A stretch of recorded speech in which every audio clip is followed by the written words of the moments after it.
C'est très sérieux, Michael. Emmanuel Macron annonce la création d'un commandement militaire de l'espace. Lors du défilé hier, il a d'ailleurs souligné que l'armée se modernisait, elle se féminisait. Est-ce que c'est un discours nouveau du président ? Et oui, ce qu'il faut savoir tout d'abord, c'est qu'un haut commandement interarmé de l'espace, en fait, existe déjà depuis 2010. Mais il aura désormais beaucoup plus d'ampleur. Pourquoi ? Parce qu'en fait, l'espace se militarise. Florence Parly s'est emparée du sujet et elle a proposé une doctrine pour l'espace au président sur la base du livre blanc et de la revue stratégique qui avait déjà pointé cette évolution. Pourquoi ? Parce qu'en fait, vous avez des États maintenant, et en particulier la Chine, qui s'apprêtent à lancer des satellites brouilleurs de satellites.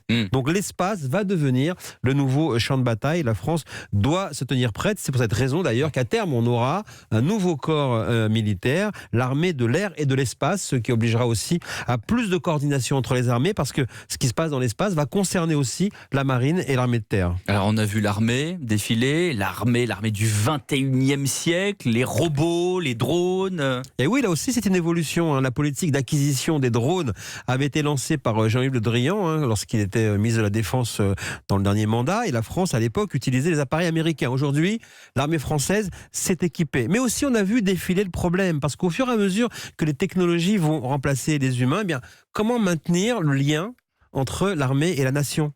Et ça, c'est la réflexion aussi entamée depuis le début du mandat par Emmanuel Macron. Les héros de l'armée deviennent les héros modernes. On l'a vu, on le voit à chaque fois qu'il y a des cérémonies d'hommage aux invalides pour des soldats tombés, notamment le commando des forces spéciales tombé récemment en libérant des otages français en Afrique. Et l'instauration également du service civique est une autre forme de réponse. Il a été mis en place aussi, alors que l'armée avait résisté longtemps à ce projet, mais le président Macron l'a imposé. Est-ce que les relations se sont apaisées entre l'armée et le président ? Alors incontestablement, le président Macron a terminé ses classes de chef des armées. Souvenez-vous, il y a 2 ans, le président tout nouveau entamait son mandat en limogeant le chef d'état-major, le général de Villiers, qui contestait les trajectoires budgétaires. « Je suis votre chef », avait-il asséné devant le parterre de hauts gradés estomaqués. C'était le 13 juillet 2017. Eh bien, ça paraît déjà comme 2 siècles. Il y a quelques jours, Emmanuel Macron a inauguré le nouveau porte-avions nucléaire, le Suffren. Les Rafales ont trouvé...